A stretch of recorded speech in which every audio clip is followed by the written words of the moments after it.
On 9th of August 2022,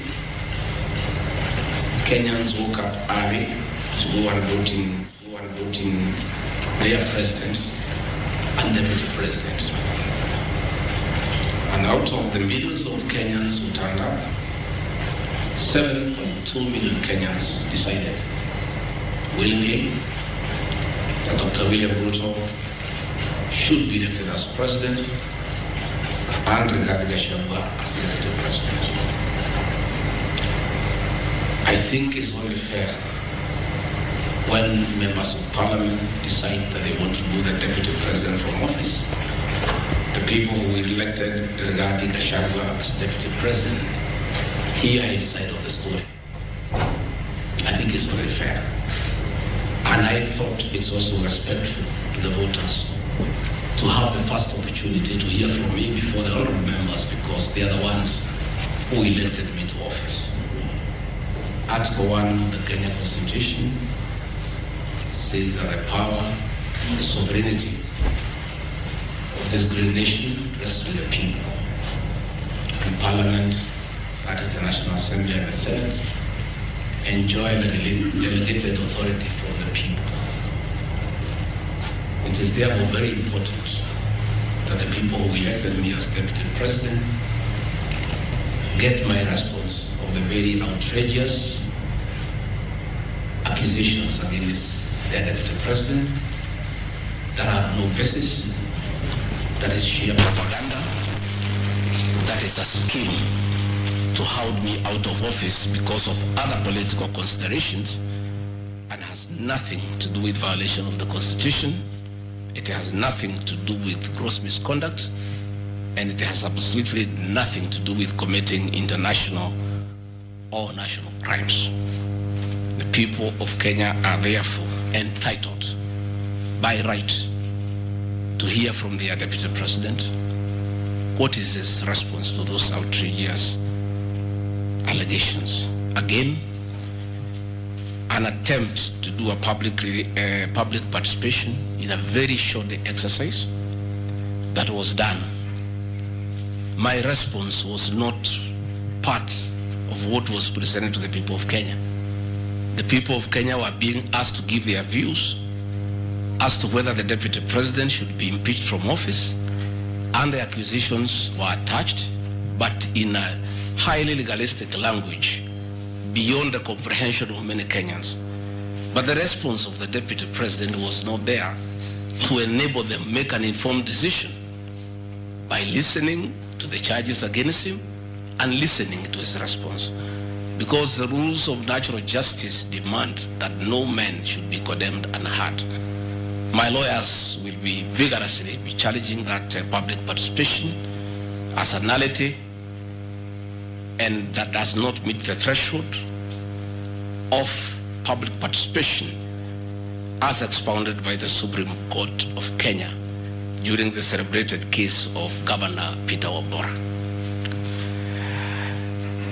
The motion alleges that 2 years since assuming office, Rigathi Gachagua has acquired property and wealth whose estimated value is 5.2 billion, despite his known income by way of employment is 24 million. This is extremely outrageous, Gachagua. I trust he was just given a document to sign. Had he taken some bit of time to do some research, he would not embarrass himself and the National Assembly. James Derito Gachagua was the governor of Nyeri and died in London on the 24th of February 2017, and yours truly, Rigathi Gachagua, was by his bedside. Prior to his death, 3 or 4 weeks before, in privacy, he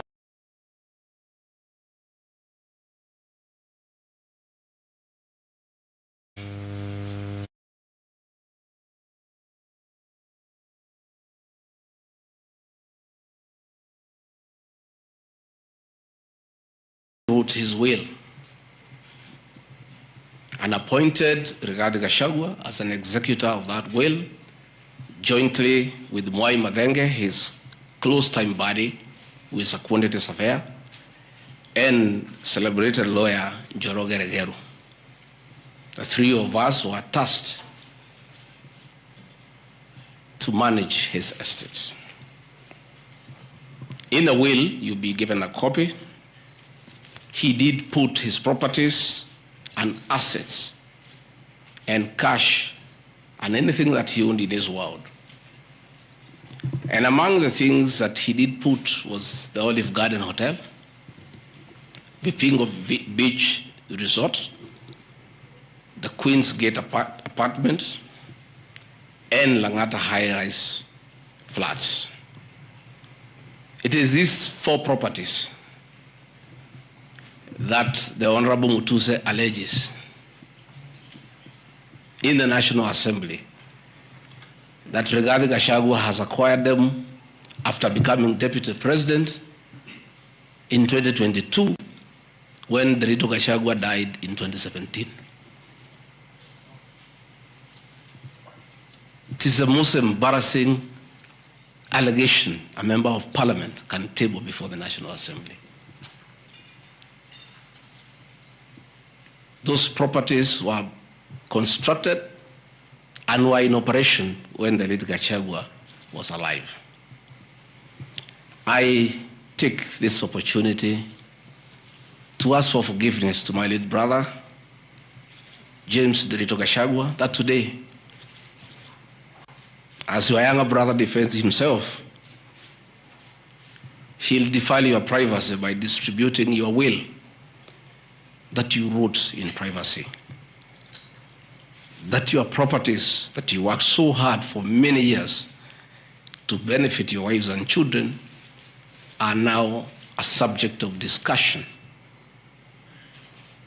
and are alleged to be proceeds of corruption. How unfair, how cruel can you be to a dead man? A man who worked so hard, a man who gave his life for his family, to buy plots, to construct property, and leave them in his death for his children and his brothers and sisters. And then you go to the floor of the House and allege that those properties are production of corruption. My dear brother, rest in peace and forgive me for having joined politics. Because were it not for politics, you would not suffer this shame. Your children are crestfallen as they see their properties being splashed in newspapers as proceeds of crime. The Olive Garden Hotel that is alleged to have been bought by Rigathi Gachagua belongs to the estate of the late James Derito Gachagua. And in his will, he directed that we sell all his properties and divide the proceeds among his brothers, sisters, wives, and children. We, as the executors of his estate, and I want to pay tribute to lawyer Njoroge Regeru and Mwai Madenge for their commitment and sacrifice to the Gachagua family. Many executors who have been given properties to run by deceased people end up misusing them and depriving the beneficiaries. These two great men and myself, because my brother knew I'm an honest man and a fair person, and he knew his family would never suffer in my hands. We were able to sell Olive Garden Hotel at 412 million and distributed the proceeds to the beneficiaries as directed in his will. We registered his will in the High Court of Kenya and were given the probate. And my late brother, in his wisdom, left Rigathi Gachagua 5% of his wealth. I was therefore able to get 20 million shillings from this sale. That is money that is in my account that again I'm told they are proceeds of crime. He left my mother 5% of his wealth, another 20 million shillings. And since my mother is dead, my late brother, because he trusted me, had put in his will that I hold my mother's shares in trust. So that is another 20 million shillings in my account. Again, my late brother left me another 4% to hold in trust of the children of another brother of ours who is in my account. My late brother gave 2% to my wife, Pastor Dorcas, because of her kindness of looking after him when he was ill.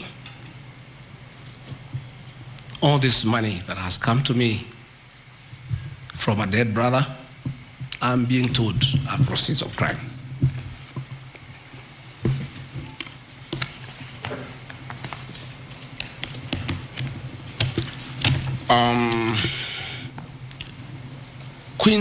Queen's Gate Service Apartments, another property belonging to the late Gachagua, is another property that I'm told I've bought as when I'm deputy president. That is why I have 5.2 billion worth of money. And this property, again, we sold the Cooperative Bank of Kenya, the staff retirement benefits for nearly 600 million. And this money we utilized to pay his debts. And today, as the late Gachagua rests in heaven, he has no debt. Again, I want to thank my fellow executors, Njoroge Regeru and Maimatenge, for what you have done for my brother. Vipingo Beach Resort in Kilifi was Gachagua's holiday home, a beautiful palatial resort on 3.5 acres on the beach. I remember with nostalgia that he used to host us there every Christmas to enjoy ourselves.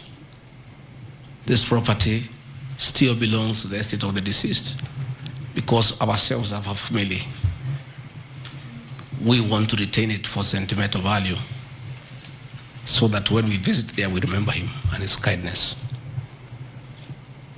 The Honorable Mutuse again goes to the National Assembly in a very emotional manner, quoting the Bible, says that this property has been bought corruptly by the Deputy President without knowing where the money has come from.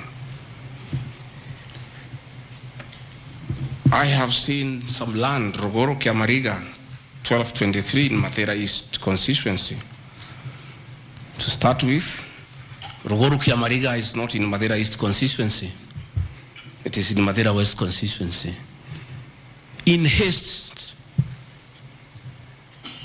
to dispose of the Deputy President because of political deceit and conmanship and betrayal, they could not even get it right where the land is situated. They were in such a haste to get rid of the Deputy President. The land is Rogoro/Kiamariga, 1223 in Mathera West constituency. It's a 2-acre piece of land. It's alleged it has a helipad. It's a lie. The land is 2 kilometers from my rural home. And I have planted napier grass for my dairy unit. I bought it at 3.5 million shillings. Again, proceeds from my dairy farm. I have a dairy farm with almost 150 cows. And I do make an income of almost 1.5 million shillings every month. I can surely afford to buy 2 acres of land.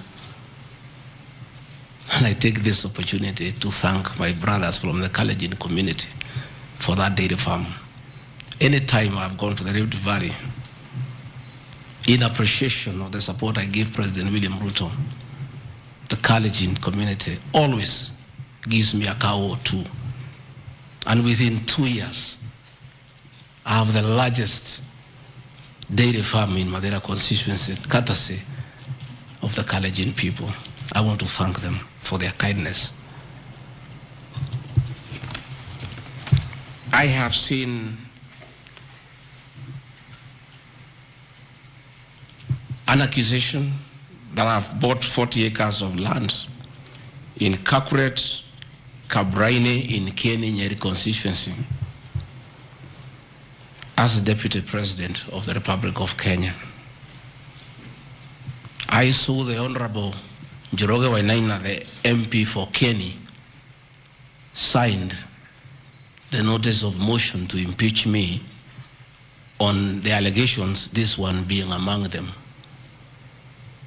Had there been no malice, Njoroge Wainaina, the Honorable MP for Kenya, would have advised the Honorable Mutuse that he sold me this land in the year 2015. I have a sale agreement I'll give you with this picture. I bought this land from the Honorable Njoroge Wainaina in 2015. I was not even a member of parliament. Yet he has appended his signature that I should be impeached and go home for having corruptly bought 40 acres of land in Kakuret. In fact, the land is not 40 acres, actually 35.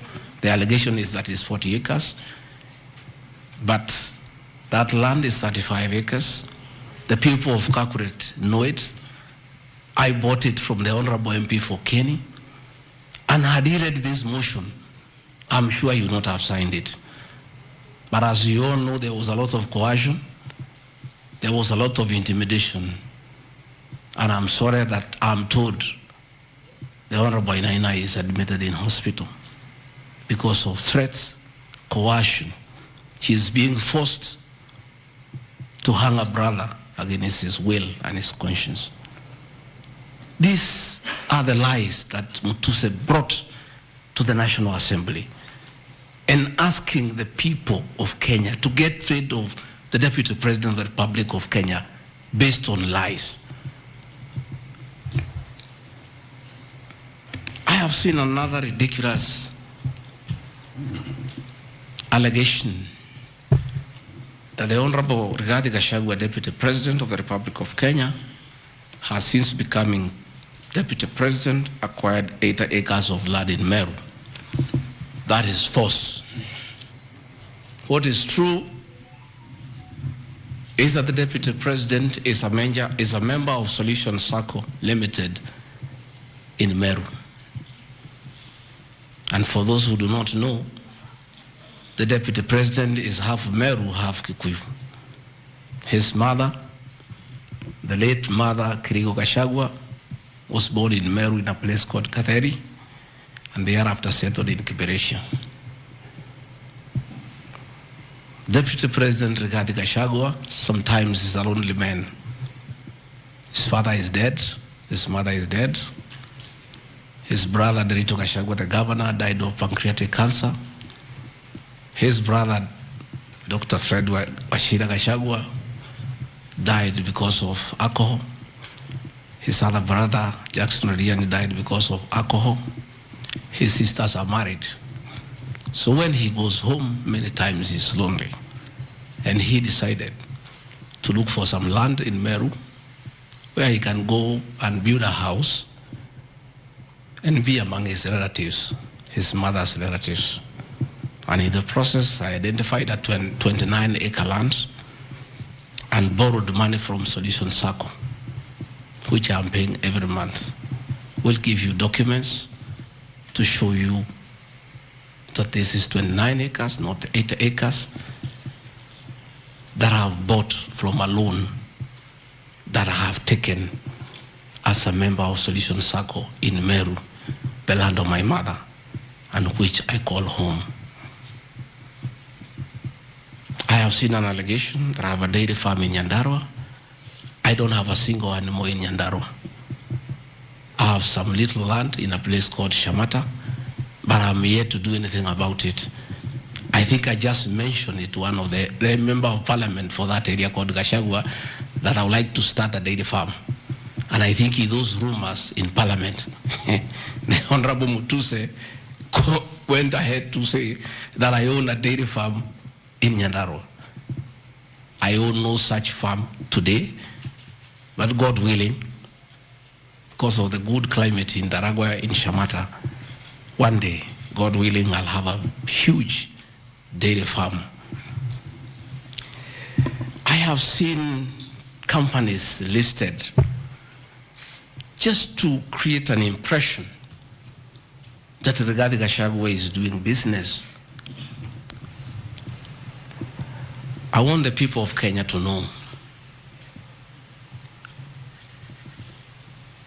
that Rigathi Gachagua was a businessman before he became a politician. And he had a life, and that life is part of his history.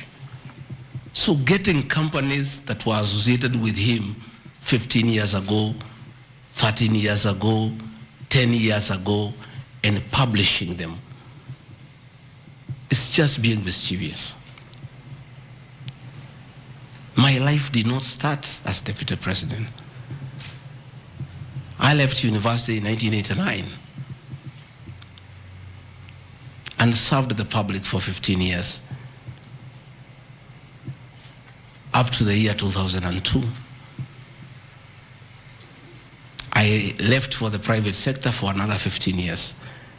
In those 15 years, I was a very astute businessman.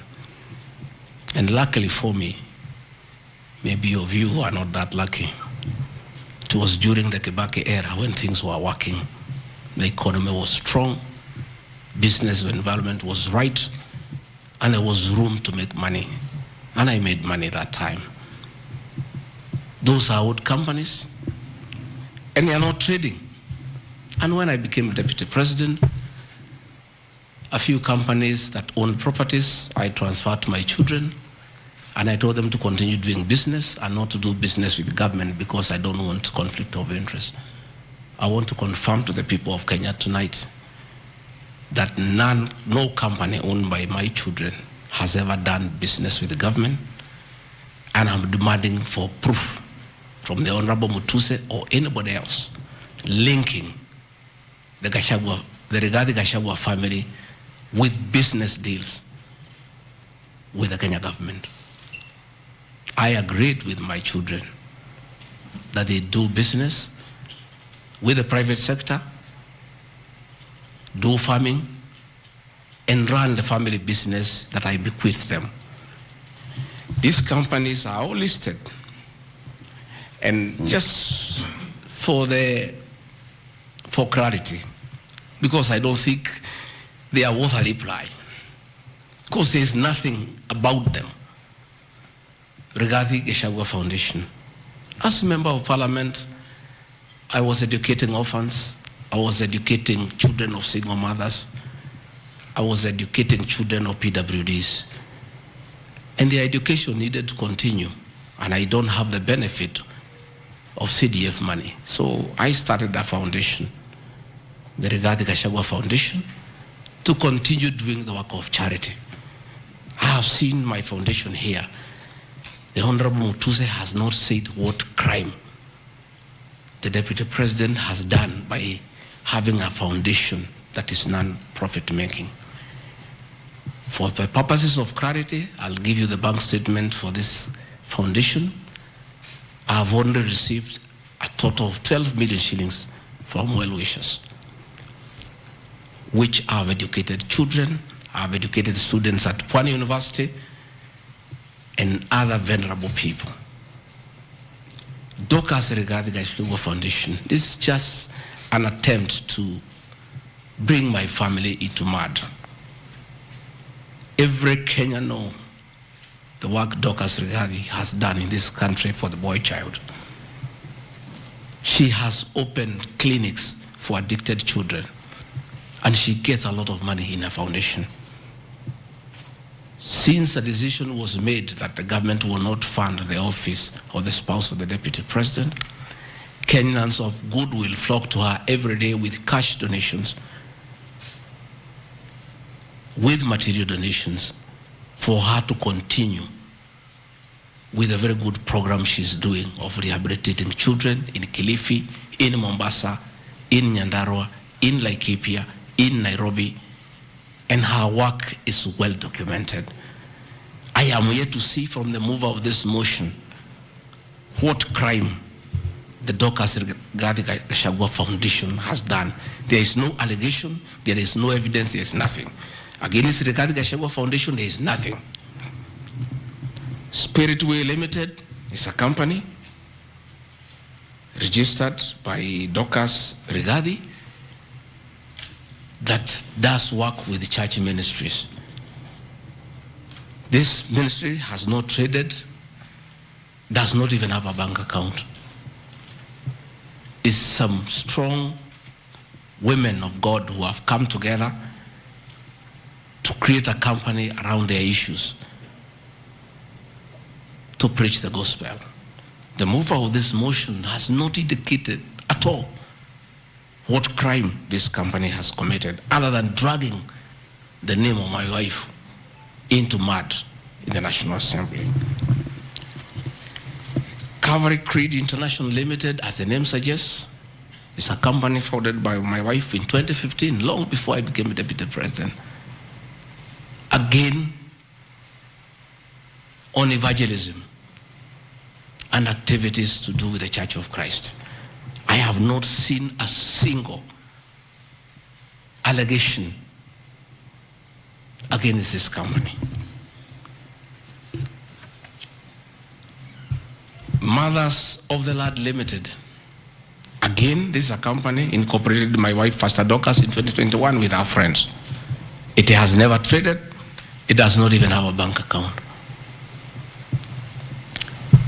The Anani Collective. This is a business name registered by my son, Dr. Keith Rigathi, in 2021 before I came into office. And I've asked him, and he has told me the ideas he had, they have not yet come to fruition. So the company is dormant. I am yet to see a single allegation against this company by this young man. Grad Pass Apartments Limited is a company that the executors of the late Gachagua put together to manage Langata View Apartments.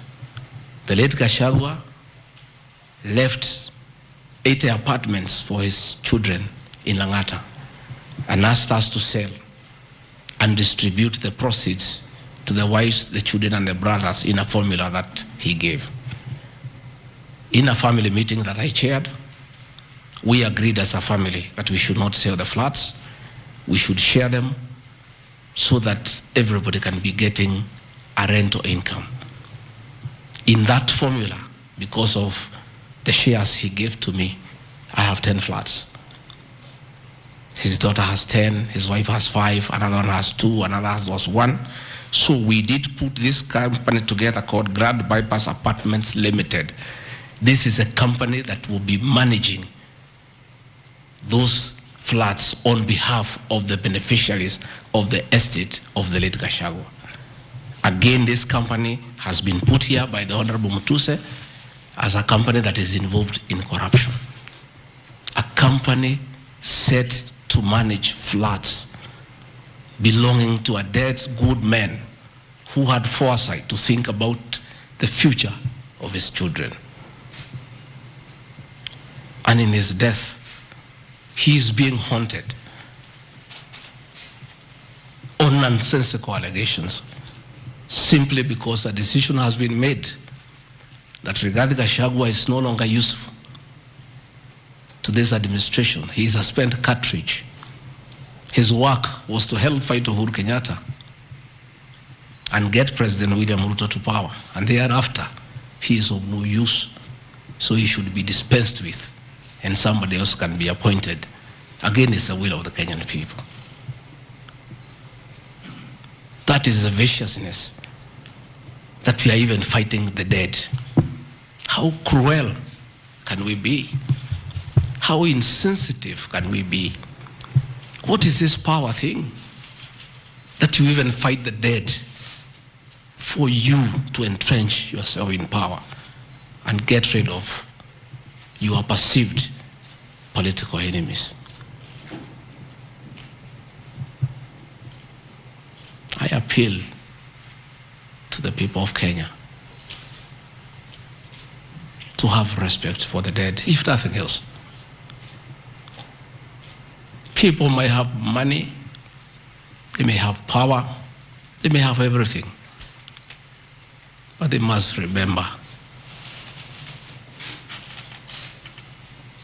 that it is very respectful to respect the dead. Please stop haunting my late brother. Don't put him on trial. He committed no crime by working hard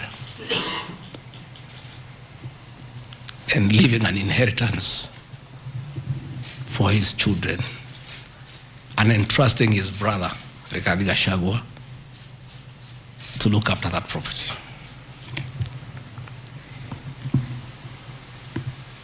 Fortis Viz Group Limited is a company incorporated in 2023 by my son Kevin and Dr. Keith.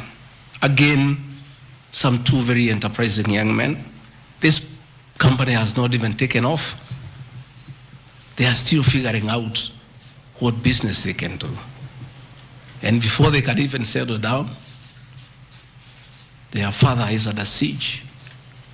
So they have to come here every day to keep me company and find out what is not happening. This company has not even started. These are young people, children. Why do you want to destroy their future? By putting their names in the press with negativity because you want to destroy their father. These are innocent boys who have decided to invest in their own country. Why do you want to destroy them? You can destroy Rigathi Gachagua, fair enough, he has led for 59 years. But these boys, hardly 30 years. Why do you want to destroy them? Pioneer Medical Company Group, I founded this company in the year 2008. It has not done business for the last 10 years. Why are you bringing it to Parliament? Rido Furniture Mart Limited, I founded this company with my wife, Pastor Dorcas, in the year 1999. We used to sell furniture at the roundabout at Bomas on your way to Rongai. And we built this company from scratch. And it's been in existence for years. And when we stopped trading with it, we put up apartments in Koroi, in Rongai, called Rido Plaza, that are managed by this company. We collect rent. We have, I think, 40, 50 flats there, and pay tax every month. What wrong has Rido Furniture Mart done?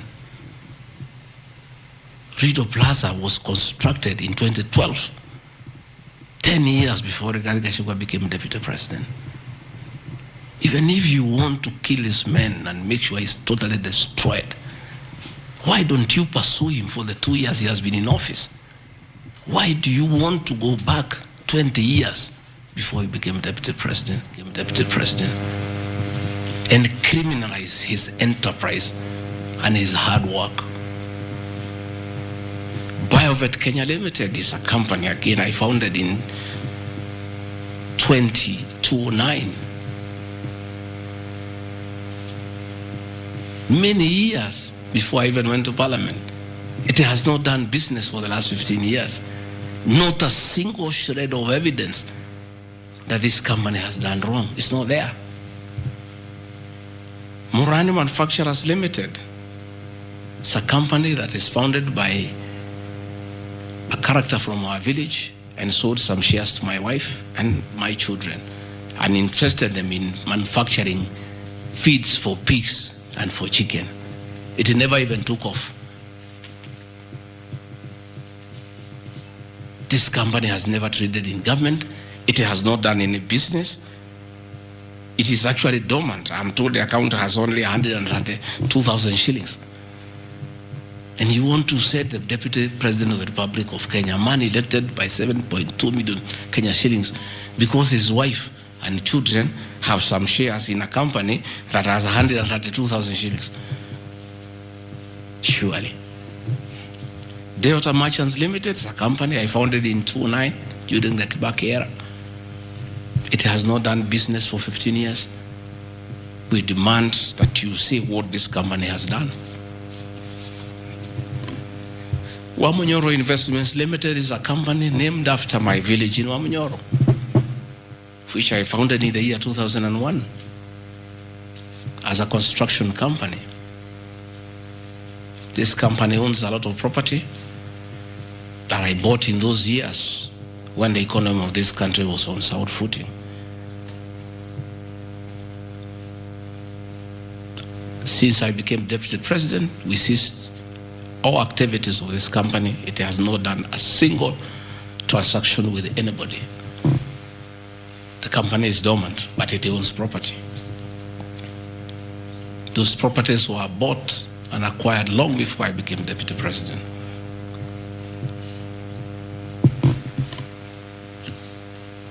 Cosmea Venture Limited is a company that was incorporated in 2018 before I became Deputy President by my sons. They do what you call bulk SMS. I used to give them work when I was Member of Parliament to send messages to my constituents. I think they were charging me 30 cents per SMS. Some young, enterprising young people. Company 2018, it doesn't do business with government. It is not accused of any wrongdoing by anybody, anywhere. It's just putting the name there. Royal Crimson Ventures Limited, again incorporated in 2018 by my children to do their little business. No allegation of any wrongdoing has been annexed to the motion. Kurito Properties Limited, again, this is a company that me and the co-executors put together for the purposes of managing the Vipingo Hotel. No details of any accusation, any wrongdoing, nothing. Cristo Kenya Limited, this company I founded in 2009. And when I became Deputy President, I gave out my shares to my children, and myself and my wife, we got out and asked them to continue doing business. My two children, like their father, very enterprising.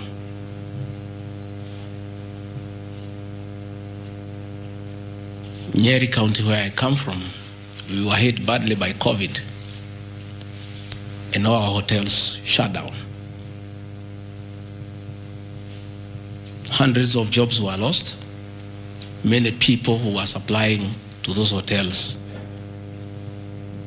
shut down.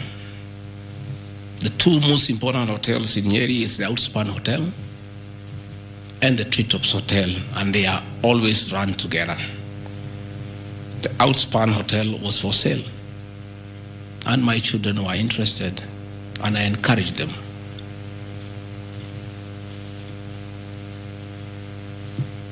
Treetops Hotel cannot be sold. It belongs to KWS. It's a government hotel. You can only lease. And the person who owned Outspan Hotel had also leased the Treetops Hotel. So my son acquired Outspan Hotel and got an assignment of the lease. So they don't own Treetops Hotel. It's on a lease from KWS to Aberdare Safari, then an easement to Cristo Kenya that is run by my children. I shouldn't be here talking about Cristo Kenya Limited and my children because they are not part of this proceeding. But they have no other forum to defend themselves, so I have to defend them. They are grown-ups. They should defend themselves, but they don't have the forum. They went to a bank and borrowed 600 million. The documents are there. And bought a hotel and bought the lease. And I publicly announced that my family has acquired the 2 hotels because there was nothing to hide. I saw no need to advise my children, like other people do, to buy the properties through proxy because this was straight business. They went and borrowed 600 million from the bank. And they were given 1-year moratorium, which is not over, to do the renovations and all that and open the facility. But I want to thank my son, Dr. Keith Rigathi. He worked very hard. That I think last month or so, I was at the treetops with the British High Commissioner to open the treetops. The treetops is so important to the people of Nyeri and the Aberdare ecosystem. It is in the treetops hotel that Princess Elizabeth slept as a princess and woke up as a queen. And when that facility was shut down, it was very devastating to the people of Nyeri and the Aberdare ecosystem. So when the people of Nyeri heard that the son of the deputy president is interested in leasing that facility from KWS and reopen it, there was joy and jubilation in the Aberdares. Since this hotel opened, 45 Kenyans are back to work. The mama mboga we talked about during our campaign are supplying vegetables to that hotel. The local butchers are supplying meat to that hotel. The traditional Moboko dancers come every weekend to entertain the tourists and get some payment. The tourism circuit of the Aberdare is back because of these 2 young men who are now being demonized as crooks, as criminals, who should not invest in their own motherland because they are the sons of the deputy president. The deputy president of the Republic of Kenya spends a lot of time in one of his functions that he has been given by the president to coordinate development partners and look for investors. Why should the deputy president go to look for foreign investors when his own children can invest at home? Children of many other people I know hide their money in Dubai and Cayman Islands. They don't want to invest here. What crime have the children of the deputy president of the Republic of Kenya committed by borrowing money from a bank to buy a hotel and spur tourism, create employment, and spur business within the local environment? These boys are so demoralized, asking me, Dad, why didn't you advise us that it's a crime to be your children, that we have no life of our own, that we shouldn't invest in our own country, and if we dare to invest, we should do it at our proxy so that we conceal our identity? Are we criminals by virtue of being your children? That's a question my children are asking me.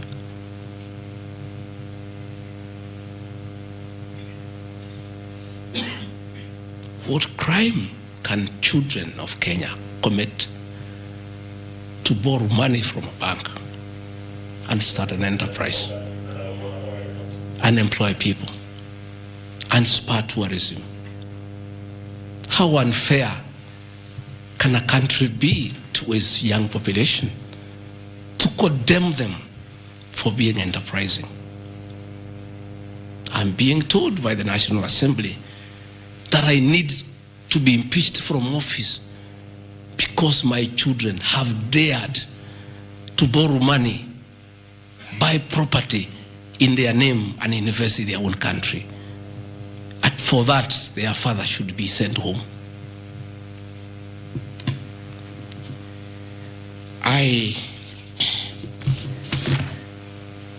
won't conclude by Karadi Farm Limited. This is a farm I founded in 2001 with my wife, Pastor Dorcas.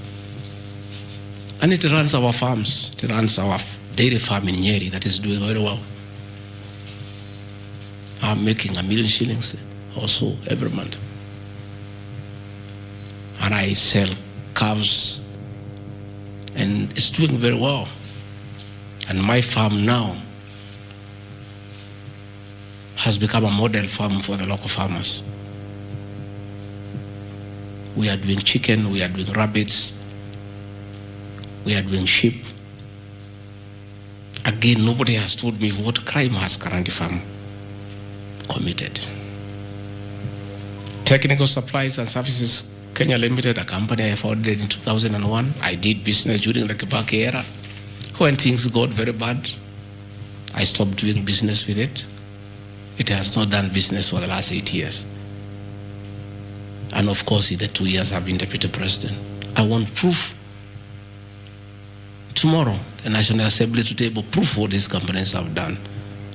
They'll be very embarrassed before the people of Kenya. This will be the most shameful act ever in the history of our National Assembly, where you go table a motion that is so sensational based on trash and not a single accusation backed by evidence. I have seen an allegation that exerting influence on officials of the Ministry of Lands to issue an allotment letter to Amunyoro Investments Limited and using the fraudulently acquired documents to support a court case. Again, Amunyoro Investments Limited was never allotted any land. This parcel of land, 209/12077, Amunyoro acquired at 24 million shillings in the year 2012. The documents are there, we'll give them to you. Purchase from a third party. Somebody went to the National Land Commission and lodged a case and claimed the property belonged to him, a former senior outside the Ministry of Lands. And the National Land Commission made a determination, the records are there, that the land belongs to Amunyoro Investments Limited. Again, he went to the High Court in the year 2022. I was not deputy president. I made my witness statement before I became deputy president. I supplied all documents before I became deputy president. I did not file any evidence as deputy president. And the matter was concluded. And the High Court issued a judgment. We'll give you the judgment that the land belongs to Amunyoro Investments Limited. I am told that they have appealed the judgment. I invite the Honorable Mutuse to apply to be co-joined in the appeal, and then he can argue his case. This is a matter that has been adjudicated by the High Court of Kenya and made a determination. And you want to bring it to the National Assembly. The matter is alive with the Court of Appeal. It is sub judice to even discuss it in Parliament because a determination has been made. Irregular procurement of mosquito nets at a cost of 3.7 billion. I saw a huge headline from the Star newspaper, planted headline. This is the most ridiculous headline I've ever seen. And this is the most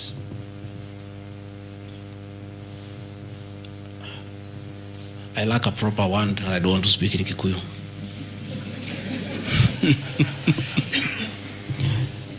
I think somebody needs to give me some water.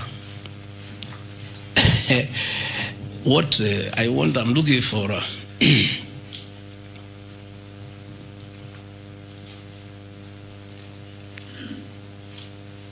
I have seen that allegation, and I want to respond as follows. One,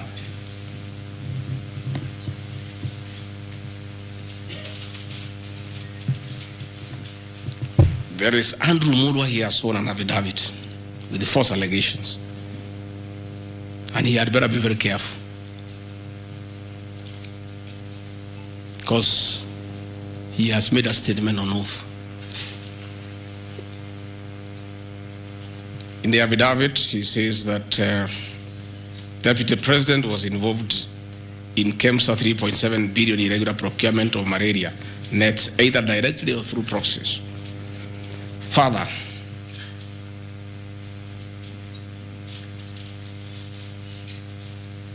Shobika Impex Limited is an international company, the fourth largest manufacturer of mosquito nets in the world. It has done many tenders with KEMSA, with the Global Fund, countries in Africa, in Asia. And there was a tender.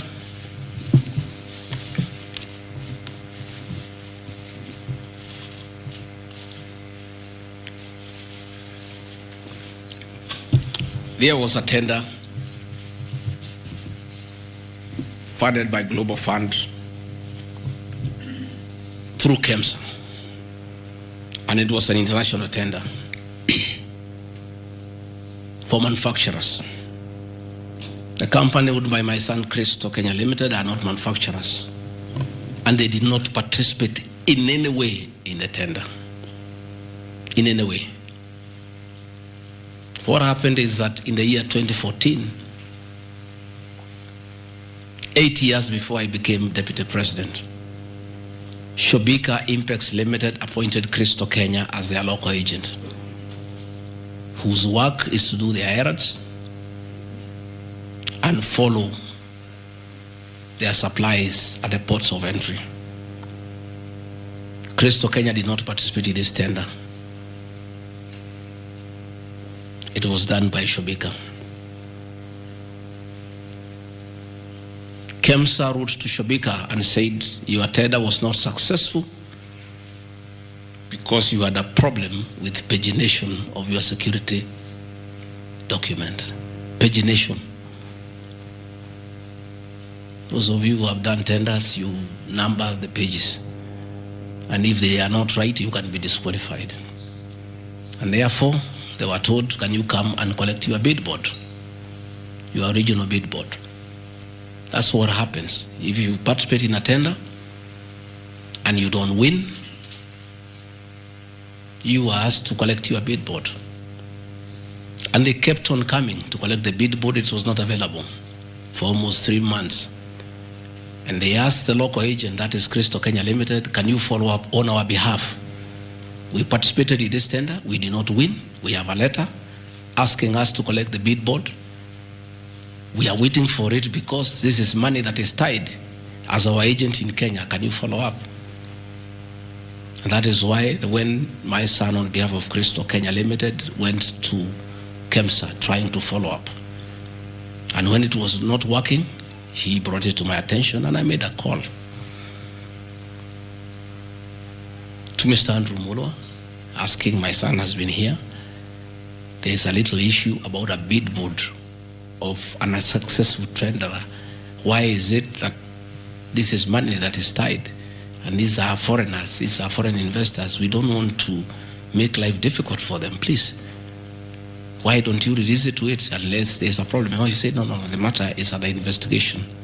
That is why we cannot release it. The bid board is with the SEC. I said, fine. If the matter is under investigation, so be it. Right along, the investigations were over. EACC wrote to KEMSA and returned the bid board. KEMSA in return wrote to Shobika and returned the bid board. End of story.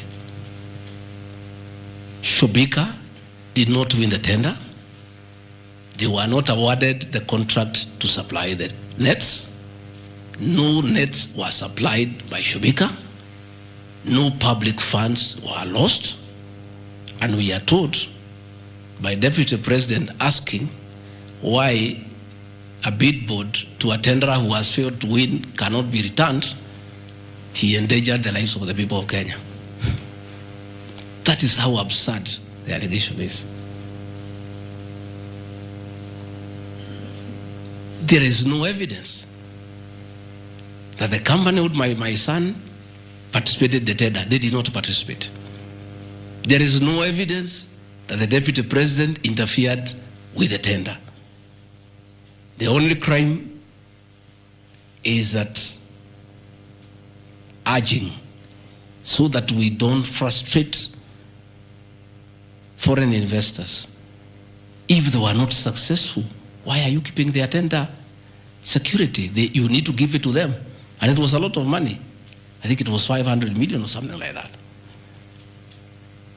So I want to say this is a very ridiculous, and I take great exception to the headline by the Star. Please, we'll give you the documents. Tell us, where was the deputy president involved in a tender? This is a tender that never was. And for the record, to show that this tender had no problem, after the investigations, during the investigations, the CEO, Terry Ramathani, was suspended to allow investigations as it should be. And Mulwa became the CEO. Mulwa was not there during the tendering. He came after the tender had been annulled. And he was dealing with the aftermath of the annulment of the tender, that is returning the bid boards, sending document to ACC. After investigations by ACC and the Senate were concluded, Terry Ramadhani was appointed by President William Ruto as the Deputy High Commissioner to India. That tells you, because when those appointments are made, the head of public service writes to ACC, DCI on issues of integrity. Terry was cleared, which means there was no scandal. And again, and most important, no public funds were lost, no nets were supplied.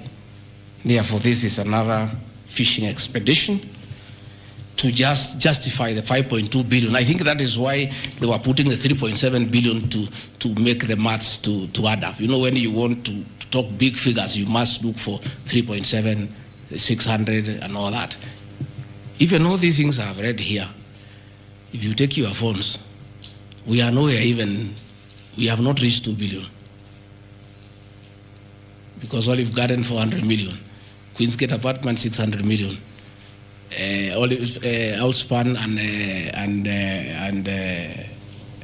Trade-off, 600. So these are just figures that were being put to the people of Kenya so that they can see us into bad light. Unnecessary and expensive renovation at the official residence in Karen and Mombasa. How Mutusen knew it's unnecessary, I don't know. He has never been here. You guys were here before. When President William Ruto was deputy president, he was denied funds for 5 years. This place was in very high state of disrepair. It took me 7 months to move in. The roofs were leaking, the toilets were blocked, the septic tanks was broken down, the borehole was broken, there was nothing. Parliament, in its own wisdom, allocated funds for the renovation of this residence. As a deputy president, I have nothing to do with public expenditure. In fact, at that time, the accounting officer, between 2022 and 2023 financial year, was the State House Controller. Procurement was done, tender was awarded, and the renovations were done. As and you can see, the place looks good. There was need to dignify the office of the deputy president because he has a function of coordinating development partners. Ambassadors and high commissioners and all sorts of international visitors are always here. So to dignify the office of the deputy president, the residents needed to be in the right standard, and that is not my decision, and I have nothing to do with it. As for the contractor who was awarded the job, I don't know him, and I don't need to know him. I have no business. Where he transferred his money, I would not know. I have no access to his account. Whether he is related to me, the answer is no. I don't know him. And for the record, I don't wish to know him because it's not necessary.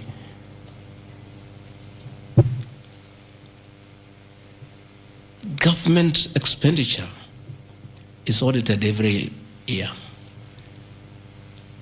by the Auditor General. Since this office was under the executive of the Deputy President for that financial year, the Auditor General did her inspection and gave us a clean bill of health. The renovations that were done were not highlighted with having any audit query. If the Honorable Mutuse had taken his time to look at the Auditor General's report, he would not have brought this baseless accusation. And even if there was an accusation, it should be directed to the accounting officer, who is the State House Controller, not me. I don't deal with procurement. I don't deal with financial management. I don't deal with anything to do with public finances. But since the matter has been raised, I have to answer to it. I have looked at the Auditor General's report, clean. I have looked at the contract, it's signed by the Controller of State House. As to the work, that I can attest, they did a very good job. And this residence has been dignified. The same with the residence in Mombasa. You know, the residence in Mombasa is where President William Ruto and his wife, Mama Rachel, were chased away, and the house allocated to the regional commissioner. And on assuming office, I took up the residence. It was in state of disrepair. Again, it was renovated. It's a good place. And I normally go there when I go to Mombasa. And it makes a lot of sense, because before the renovation of that residence, anytime I went to Mombasa, I normally have a huge delegation of security people, hospitality, and all that goes with the office, not really me. The bills were very expensive. It makes a lot of sense to have an official residence for the Deputy President in Mombasa, so that when he is there, you cut down on public expenditure.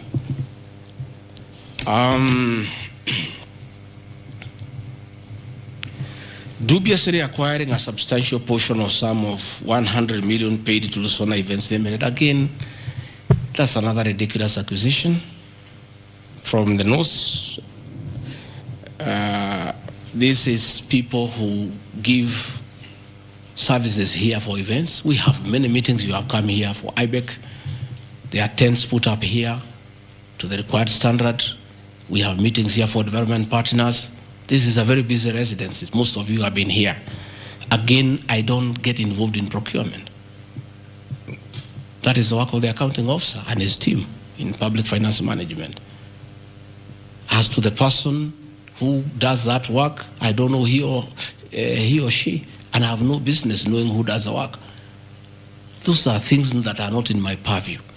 Again, the ridiculous accusations that money came to me, one would have to demonstrate how it came to me. Was it brought to me through my account, through cash? Who was there? What is the evidence? Again, it is just trying to throw mud at me. And I want to say that that accusation is baseless, and we believe, we want to see the mover of the motion coming up with tangible evidence. Again, these accusations lack particularities and specifics. They are just generalized accusations. Again, we'll be challenging that again in court, because there is a ruling that grounds of impeachment must be well grounded and must be particularized and specific. This is just an allegation. Where is the nexus between the supplier of events to this residence and the Deputy President, Rigathi Gachagua? There is no nexus. I don't know the person. I don't know the company. I'm not involved in the procurement. I don't even know how it is procured. All I do is I want events, and they are arranged, and I take part in those events. Those accusations of funds utilizing the Deputy President, in the office of the Deputy President, coming for my personal benefit, are ridiculous, unfounded, and totally malicious, and there is no evidence whatsoever. And I want you people of the press to also have these people to give you the evidence. Don't just write headlines. Ask, where is the evidence? Where are the particulars? You know, you don't just allege, oh, this particular supplier This money went to the deputy president. Yes, fine, that is good. How? How did it go to the deputy president? You must explain.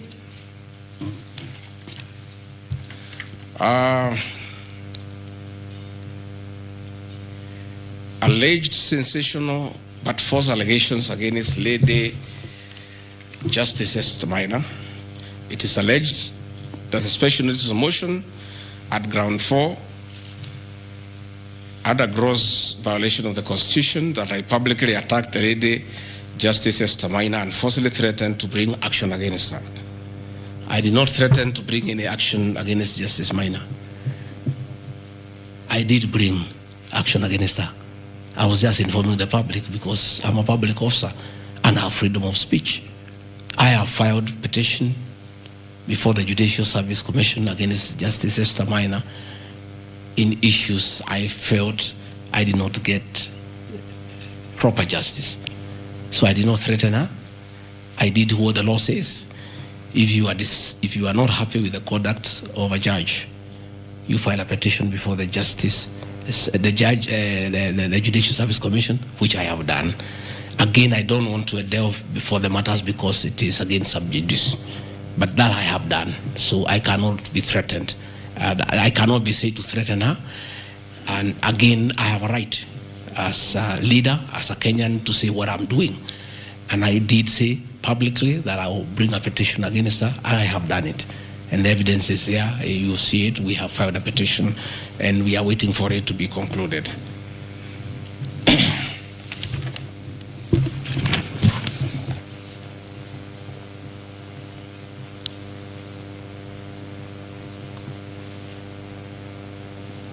Again, I want to emphasize that my statements were protected speech consequent to a decision by the land judge in a matter involving my personal assets, which I disagree with and found to be wholly unfair.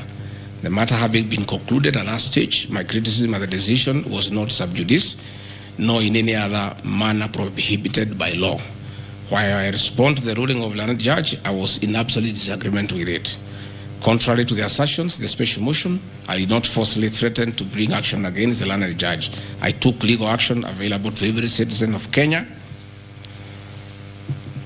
under Article 168(2) of the Constitution, which allows any person to petition the Judicial Service Commission for the removal of any judge, and filed a legal complaint before the Judicial Service Commission in March 2024. The complaint being live before the JSC, discussion of the conduct of the land judge in the said matter here would be sub judice. Diverting materials meant for construction of Kilifi Malindi Highway to tarmac a private load to Vipingo Beach Resort. Again, I said Vipingo Beach Resort belongs to the estate of the late Governor Gachagua. The facts are as follows. King Charles III visited Kenya between 30th October 2023 and 3rd November 2024. During his state visit, one of the designated places where King Charles III was to visit was Kuritu Marine Conservancy, which shares a road with the Vipingo Beach Resort. And it's a public load, by the way, it's not a private load. I have annexed a copy of the program of the state visit to Kenya by King Charles III, marked RG, which at page 13 on items 63 and 64 shows his departure and arrival at Kuritu Marine Conservancy. As I was walking around, I slept there, I think 2-3 weeks before the arrival of the king. And as you all know, I walk every morning. And as I walked on that road, I found there was a lot of activity and tarmac was going on. I was very happy and I asked what was happening. And I was told that the king himself, the third, will be coming. So, like all other residents of that area, we are very indebted to King Charles III. That this was done very speedily. Rigathi Gachagua never called anybody to do this road. In fact, I'm informed that this road is donor funded, the one to Kilifi, and there is a component of corporate social responsibility. And I have learned, after I have inquired, that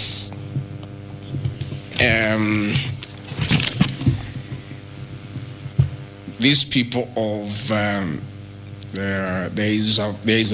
that road is called Takaungu, Shariani, Vipingo. It's off the main road. And I am made to understand that Kuritu Marine Conservancy, Vipingo Secondary School, Shariani Primary School, among other stakeholders, including a public market, applied to Kenya to be considered for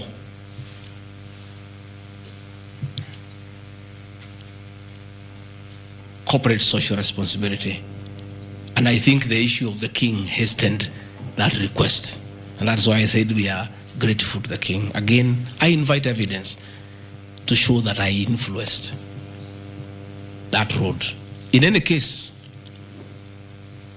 I would like to know the member of parliament for that area, how he will vote in this motion. He should be a very happy man. If Deputy President Rigathi Gachagua occasioned a tarmac road to be done in his constituency, he should vote for me. But I didn't. And when I went there, that Shariani market, people are very happy with that road. Because I walk there in the morning when I sleep there. People are very happy with that road. The secondary school there, the boys and girls are very happy. The primary schools are there. And again, contrary to the assertion by the Honorable Mutuse, it's not a private road, it's a public road.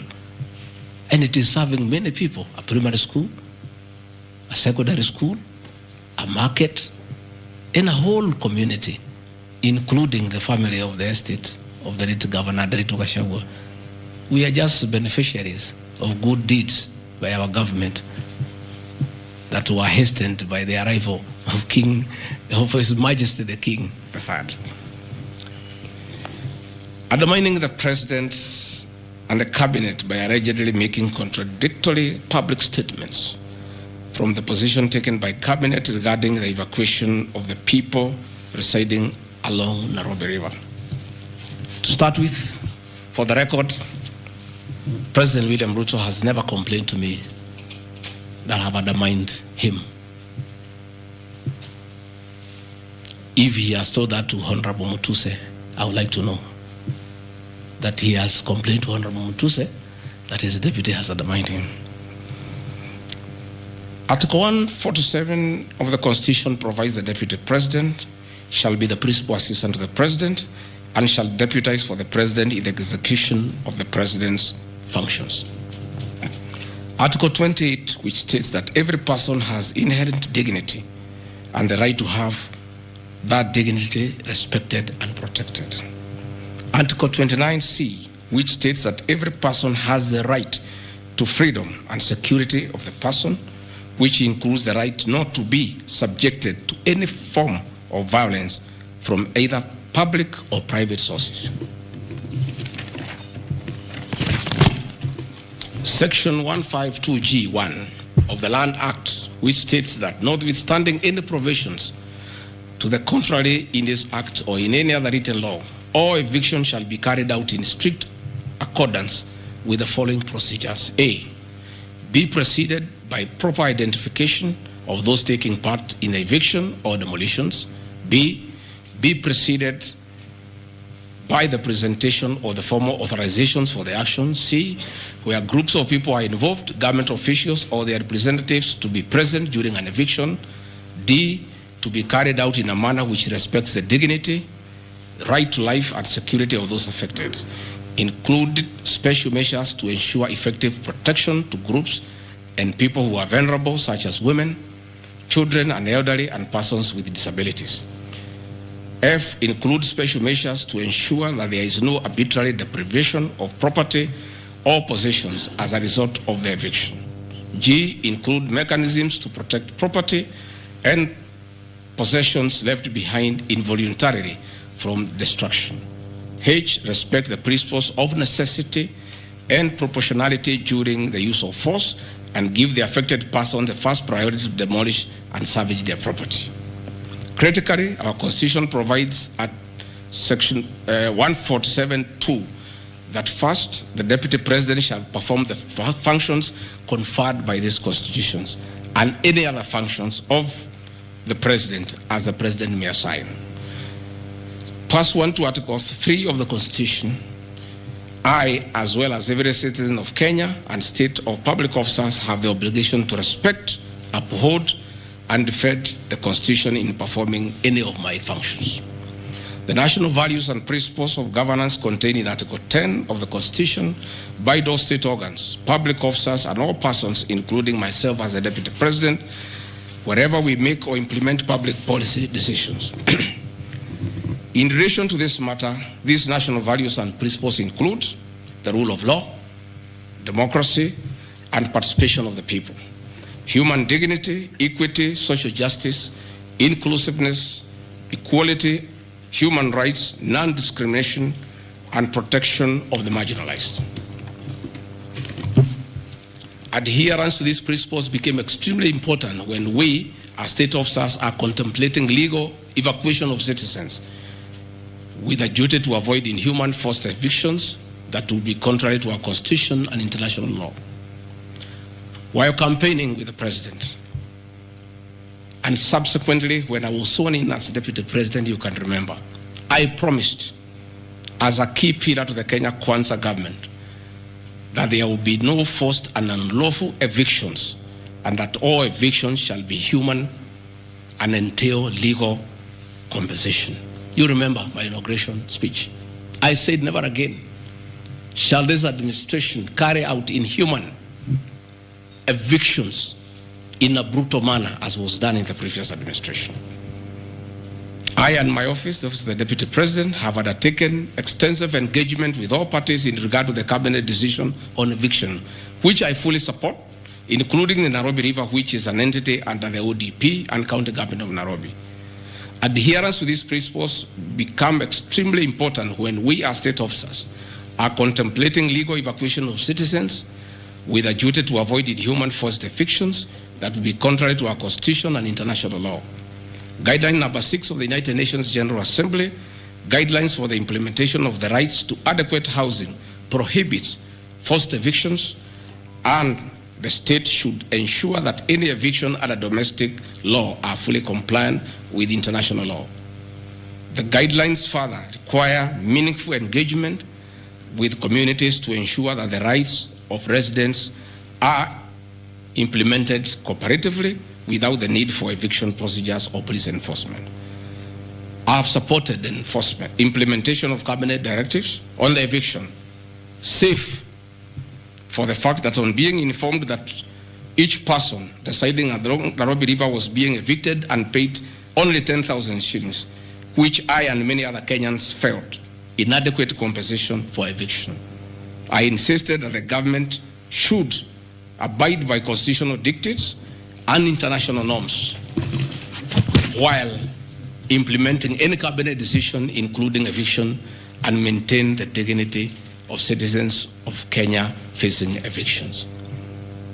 My statements did not and cannot be construed to undermining the president, because the president, like me, sought to defend the very Constitution. I hope I'm very clear. Am I clear? I cannot, I will not oversee, supervise, forced, brutal eviction against the people of Kenya. That I will not, and I can't. President William Ruto and I on the campaign trail gave a solemn undertaking to the people of Kenya that under our administration, that will never happen. So when I was asked to oversee brutal, inhuman eviction against innocent people without notice, without compensation, without due regard to what the Constitution says, I found it very, very difficult, and I rescued myself and allowed the CS for Interior, the Head of Public Service, the PS for Internal Security to proceed. If that is the reason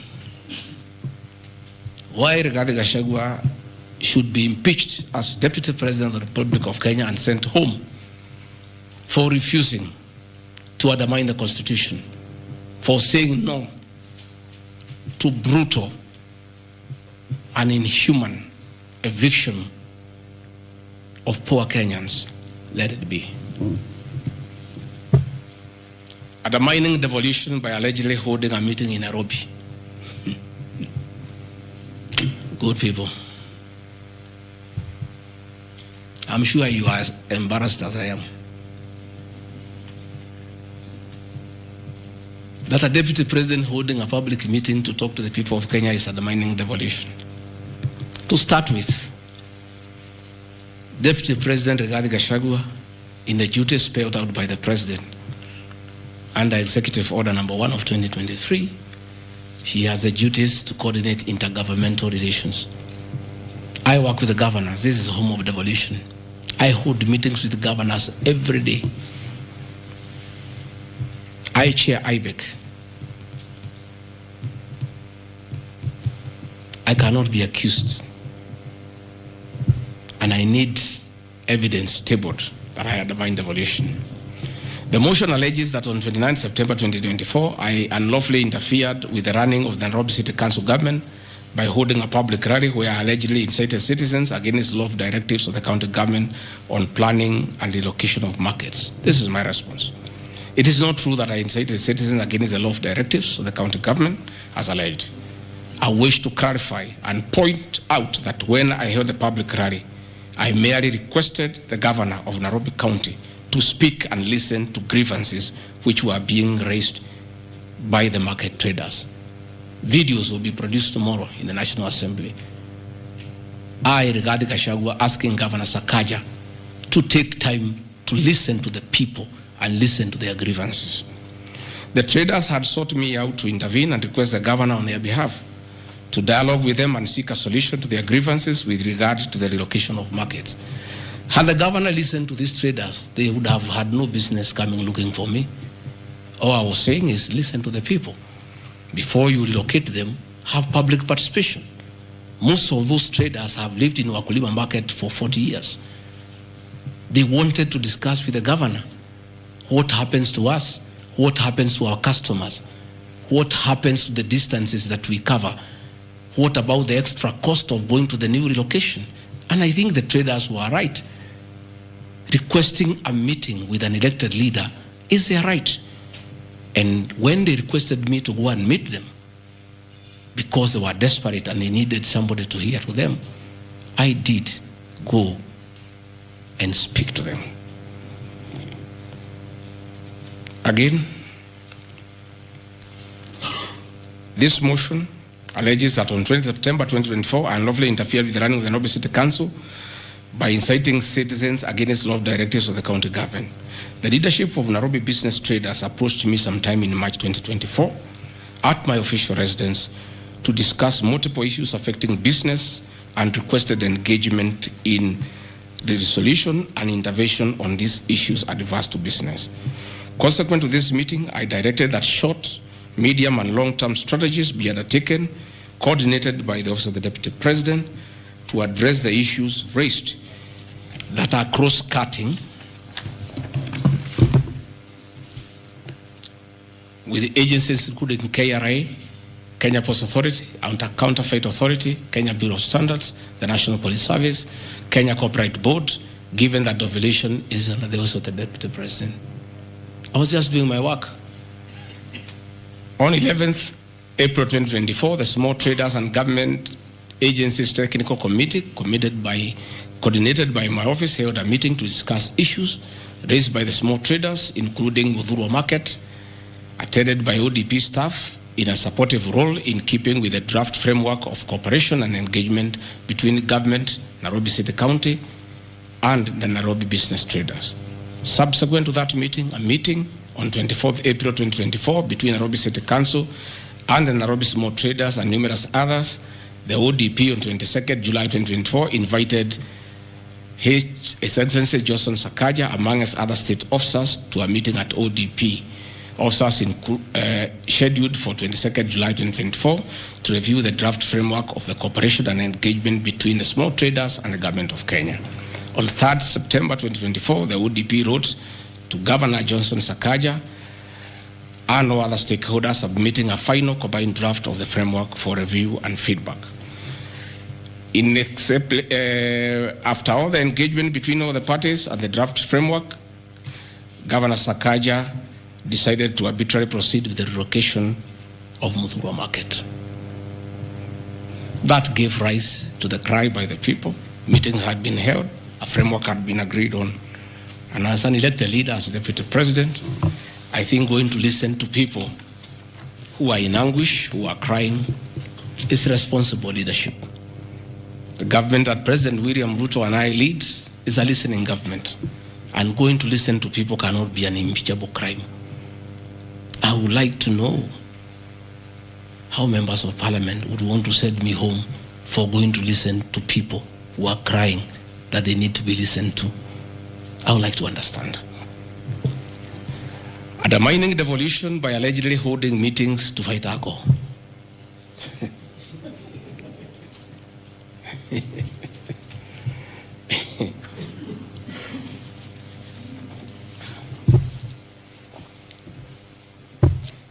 I think tomorrow will be the greatest circus.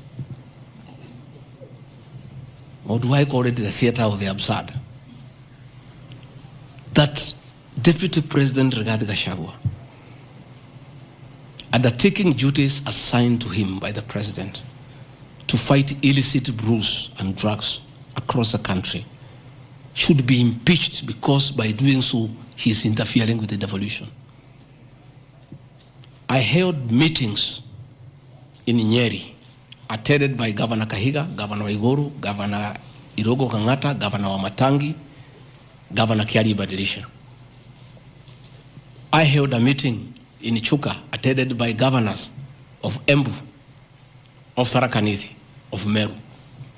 I attended a meeting in Mombasa, attended by governors of Kwale, a representative of the governor of Mombasa, the governor of Taita Taveta, a representative of the governor of Lamu, to discuss.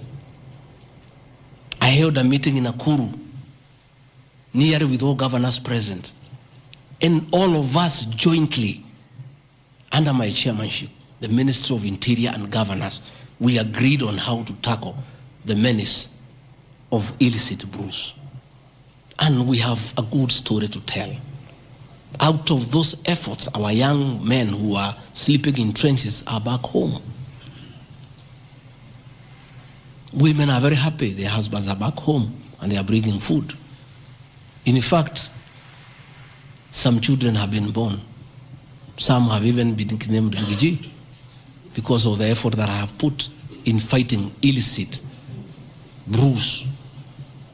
I think the people of Kenya would be shocked to hear tonight that one of the accusations against their deputy president and why he should go home is because he led the battle to fight illicit brews and drugs that has caused havoc among our young people.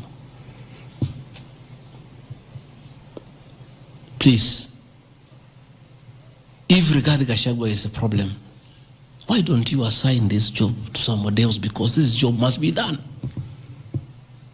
We must get our children off drugs. We must fight illicit alcohol.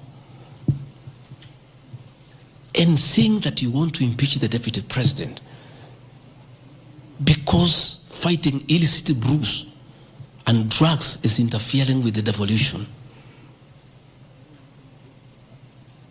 I think this is the greatest joke of the year. Even the 291 MPs who signed this motion, most of them, because I know them, have looked for me personally to thank me for the way I have successfully led the war against drugs and illicit brews. And that is why that sham public participation should have had my responses, so that the women could hear that one of the accusations against their deputy president is that he should be sent home because he was leading the war against illicit brews and drugs. I don't know. I think there is something wrong in this country. somebody has sat down to draft a motion to impeach the Deputy President of the Republic of Kenya. And one of the grounds is that he has interfered with the devolution by leading the war to fight illicit brews and drugs. This is a height of absurdity. And Parliament will be the theater of the absurd. I would like to hear what is the nexus between fighting illicit brew and interfering with the devolution. I would like to know. I've never had any governor complain. I've never had any MCA complain. I've never had any Kenyan complain. The only Kenyans who have complained are few. They are the manufacturers who are manufacturing poison under the guise of producing alcohol. Those are the only few ones. I beg the National Assembly and the Senate, most of the National Assembly, to save face, to consider striking this ground before the motion tomorrow, because it sounds ridiculous to the people of Kenya. Again, if Deputy President Rigathi Gachagua has to be sent home for fighting drugs and illicit alcohol, so be it. Sensational statements against the National Intelligence Service and its Director General and other officers. My response. In relation to this allegation, I wish to state that the National Intelligence Service holds a very critical role in ensuring the safety and security of our country. They are responsible for gathering intelligence and share it with all our law enforcement agencies to ensure that the country is safe at all times. Consequently, when the country was caught flat-footed with regard to the scope and extent of the public's dissatisfaction with the Finance Bill 2024, which degenerated in the Gen Z protests, it pointed to the failure of the National Intelligence Service in carrying out its mandate. I am persuaded that the National Intelligence Service ought to have known beforehand that the public was completely opposed to the Finance Bill, and they ought to have briefed the President before the protests began, as this would have caused a change of tact by government regarding the proposed bill, and protest which culminated in the loss of innocent lives and destruction of property could have been avoided. Hence, I express my opinion, as this is in my public media briefing in Mombasa, and my utterances were not any different from what happens to other countries when there is lapse or failure by the intelligence agencies. Many of you will recall that after September 11th terrorist attack in the US, the US intelligence agencies were massively criticized. An inquiry was even opened to investigate why the intelligence agency was not able to detect and thwart the terror attack. Under the Constitution of Kenya, the government agencies are supposed to be accountable to the Kenyan people, including the National Intelligence Service, and calling them out when there is a dereliction of duty does not amount to undermining them. In any case, the Director General of NIS is not above the law. He is a public officer. Just like the President, the Deputy President, Cabinet Ministers, he too is subject to criticism like any other public officer. In fact, I'll have videos. President William Ruto, as Deputy President, at one time criticized the then Director General of the National Intelligence Service. In another video, he heavily criticized the then Inspector General of Police for the performance. I have learned from my boss how this job is done. It's clear. It's done. I mean, nobody, the President is criticized daily. The Deputy President is criticized daily. And we take no offense. The Director General of the National Intelligence Service is not above the law. He is a public officer. He is accountable to the people of Kenya. And when one feels he has underperformed, he'll be called out. Because that is the nature of the Kenyan state. And this I learned from my boss when he was Deputy President. Again, there was the issue that the President and I committed ourselves publicly that never again in our administration shall ever we allow abductions and extrajudicial killings. Despite the police keeping on misleading the president to say that there are no abductions, you all know, you have evidence on video that they have happened. And that is what I commented, and I said it is wrong. And because I'm a truthful person, I'll say what is wrong when it happens. Despite the fact that I am compelled by the principle of collective responsibility to be part and parcel of every decision made by government, that I'll continue to do so, but only those decisions that are constitutional and within the rule of law. Abductions and judicial killings are unconstitutional. I will never support them.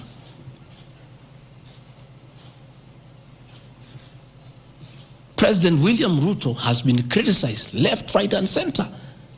I have not seen him take anybody to court for criticizing him. Why is Rigathi Gachagua being impeached for calling out the Director General of the National Intelligence Service? The Deputy President is criticized daily. The judiciary is criticized daily. The media is criticized daily, including the Star, whom I've criticized today. But that is as far as it goes. And again, despite being just the Deputy President, I enjoy a constitutional right in the Bill of Rights, freedom of speech. And if the Director General of the National Intelligence Service was aggrieved, there are mechanisms of how he can take me to court and sue me for defamation. And I'll be able to argue why I said what I said. So that is not a ground for impeachment. I mean, that is curtailing liberties, the freedom of expression, the freedom to hold public officers accountable for their actions.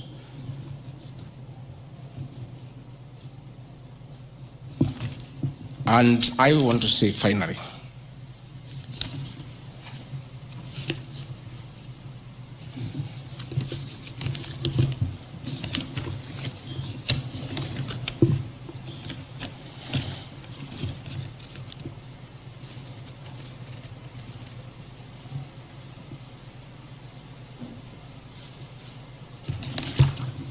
I think I've literally addressed all the grounds because I felt it's important for the people of Kenya to know the allegations against the Deputy President and his responses. And as you have heard, though you are not judges and you are not advocates, there is nothing here that violates the Constitution. There is no gross misconduct. There is no crime that has been committed.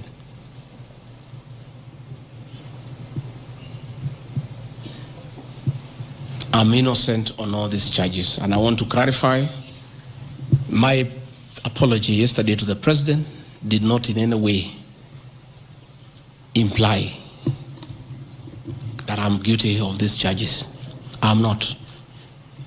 This I'm not. My statement was that if there is something I've done to the President that I don't know, that probably has upset him, I ask for his forgiveness. But that was in no way an admission of this ridiculous allegations meant to overturn the will of the people. Finally, in conclusion, I want to say that overturning the will of the people is not a joke. It calls for very serious violation of the Constitution. None of these issues here meet the threshold. We'll go to Bunge tomorrow. I'll be there at 5 for 2 hours, and I'll put my case. In the unfortunate event it proceeds to the Senate, I'll be there again to prove my innocence by way of evidence.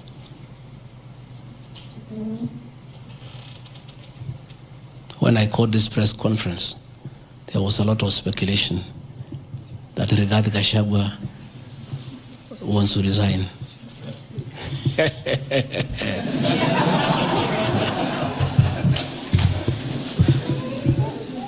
This is a man elected by 7.2 million Kenyans.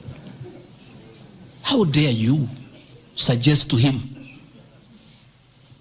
that he can do so without public participation?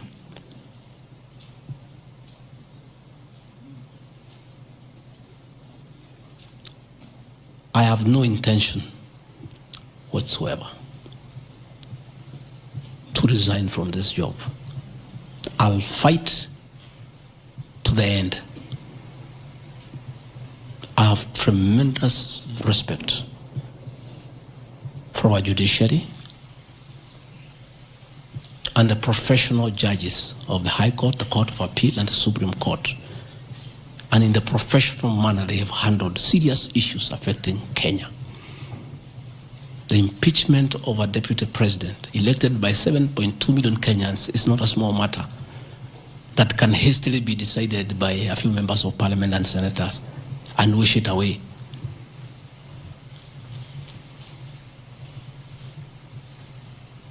I'll submit myself to independent institutions to get justice. And I'm sure, I have no doubt in my mind that I'll get justice. And this impeachment will be thrown out. And I'll carry out my duties as deputy president. That is why anybody sending feelers to me to resign is a joker. And I've found a few of people using my friends to come and sweet talk to me. Please, my friends, I don't want to become enemies with you. When you are given such silly messages, don't bring them to me. I have no intention. I cannot resign. I did not give myself this job. I was given by the people of Kenya. I've done nothing wrong against the people of Kenya whatsoever. I've worked hard. I've been very loyal to my boss, President William Ruto. I have worked hard every day.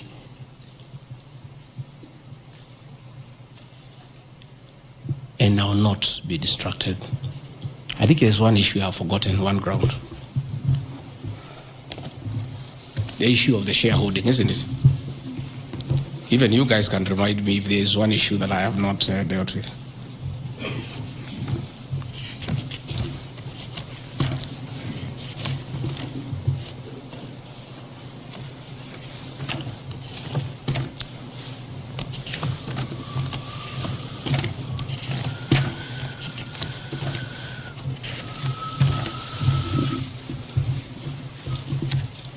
Can somebody there give me my notes on shareholding?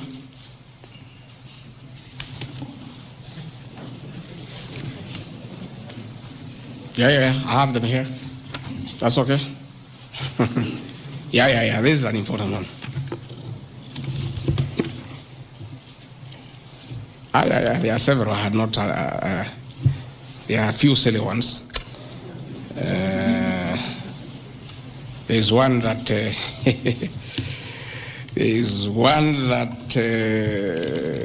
I'm conniving with cartels in the tea sector to block ATDA from implementing guaranteed minimum returns that would benefit small traders. The allegation is not true. No evidence whatsoever has been adduced to substantiate this claim. As far as I know, I've successfully completed my mandate, which was assigned to me by the president, which culminated into creating synergy between people who had taken KTDA to court and suspended the operation of the Tea Act. As a result, the Tea Act now is in operation. The president never mandated me to take over the affairs of the Ministry of Agriculture. He asked me to spearhead tea reforms. I did the tea conference in Kericho, brought all the stakeholders together, and as a result, I created a synergy among all the stakeholders, and we agreed that those people who had gone to court withdraw the cases, and now the Tea Act is operational, and that will see meaningful reforms.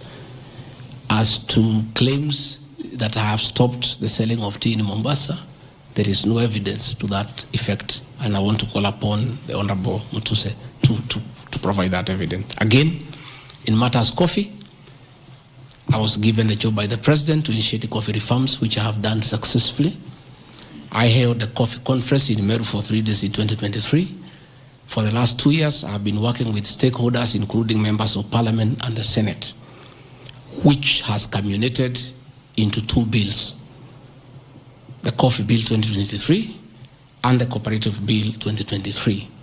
These 2 bills, the Coffee Bill 2023, will see the reintroduction of the Coffee Board of Kenya that will market coffee for farmers without putting profit. We have also recommended the reintroduction of the Coffee Research Foundation or the Coffee Research Institute in Roiro to work on better varieties and drought-resistant crops. Through my efforts, again, I have completed my work. The 2 bills are before the National Assembly. I call upon members of the National Assembly immediately after the impeachment process to embark on these 2 bills and see them to fruition so that farmers can enjoy the work we have done in coffee reforms. I have seen another absurd, that I have taken control of a local cooperative society in Madira constituency where I was a member of Parliament. This is false. I should be told which society by name, because I know all the societies. I know all the farmers by name. It's really ridiculous. Again, there is no evidence. There is nothing. It's just trying to spoil my name before the people of Madeira who elected me as their member of Parliament. On the issues of shareholding, I think this matter has been discussed for a long time, and I think it's good tonight I put it in proper perspective. I wish to state that the allegation is equally false. None of my family members, allies, or associates are in control of any cooperative society in Madeira. That one I had done. In shareholding by virtue of the provisions of the 3rd schedule of the Political Parties Act, the constituent parties of Kenya Kwanza Coalition entered into various agreements which were deposited with the Speaker of the National Assembly and the Speaker of the Senate for purposes of Article 108 of the Constitution of Kenya. 16.2, the following were members parties of Kenya Kwanza: UDA, ANC, Ford Kenya, PAR, Farmers Party, Chama cha Kazi, Communist Party, Economic Freedom Party, the Service Party, Tujibebe wa Kenya Party, Umoja na Maendeleo Party of Kenya, and the Democratic Party of Kenya. In accordance with provisions of Clause 3E of Schedule 5 of the Political Parties Act, each of the agreements contained in a power-sharing development agenda for certain regions in Kenya. I attach here copies of the said agreement. I'll give you the Kenya Kwanza agreement so that you know when I talk about shareholding, I'm not talking about Kenyans, I'm talking about this agreement that was signed by President William Ruto and almost everybody else on how power will be shared. I've never talked about sharing resources. I have been talking about power sharing for people to get what they deserve in sharing power in accordance with this agreement. Like, for example, in an agreement between UDA, ANC, and Ford Kenya, the UDA would nominate the president and the deputy presidential candidates, which has happened. I got my share, although I have no share certificate. The president would guarantee the stature, dignity, financial and operational autonomy of those of the deputy president. It's in the agreement. The office of the deputy president will be allowed specific duties identified at Article 21 of the agreement. ANC will be allocated a position of prime cabinet secretary to be established within 14 days. It was given to Musalia. the office of the Deputy President, Ford Kenya will be allocated the position of the Speaker of the National Assembly, which was given to Moses Wetangula. In accord with Article 2.1 of the Power Sharing Agreement, ANC and Ford Kenya would have a 30% share of national government positions. So, the Honorable Musalia Mudavadi, the Honorable Wetangula, and the people of Western, please don't condemn Rigathi Gachagua. The agreement is here, defining your share in the government. It is not me. I did not sign this document. It was signed by Musalia, Wetangula, and President William Ruto. So when I say about this share thing in terms of positions, I've never talked about resources, about development. Although it is also here, is that regions bargained with the president for shares. Musalia Mudavadi and Moses Wetangula bargained for 30% of shares within the Kenya Kwanza government. Although they were also supposed to give us 70% of the vote, which they did not. Nevertheless, since they gave a certain vote, they are still entitled to some share one way or another. So it is not Rigathi Gachagua who said that a government is like a company. It is the agreement of the Kenya Kwanza, which I will be tabling in the National Assembly. It is not me. It went ahead to say it. He said, ANC and Ford Kenya would have 30% share of national government positions. That is cabinet secretaries, principal secretaries, high commissioners, ambassadors, diplomatic and consular representatives, chairpersons of state corporations, directors of state corporations, chairpersons and commissions, constitutional commissions, provided the 30% share is to be shared equally between the ANC and Ford Kenya. Sasa mimi nikiambia watu wafuate share yao, makosa yangu ni gani? Iko hapa. I did not sign. They went ahead, Musalia Mudavadi and Wetangula, and they must follow these things. Because I will not follow for them, because I was not party to the Western Agreement. The agreements were with regions. So when people say I'm dividing regions, I'm simply following the Kenya Kwanza Agreement of the way it was debated. They went ahead and said, Article 22 of Sharing Agreement set out a list of priority projects which Kenya Kwanza would endeavor to fulfill in the ANC and Ford Kenya strongholds of Western Kenya between 2022 to 2027 on a priority basis. Musalia Mudavadi and Wetangula signed a package for Western Kenya. I've never had anybody call them tribalists, but they signed an agreement demanding for Western Kenya. They demanded, and it was agreed it will be done. Completion of all incomplete or stored bitumen roads. Construction of an extra 1,000 kilometers of bitumen in Western Kenya. Revival and modernization of sugar factories in Western Kenya. Establishment of new industries identified in Article 22 of the agreement.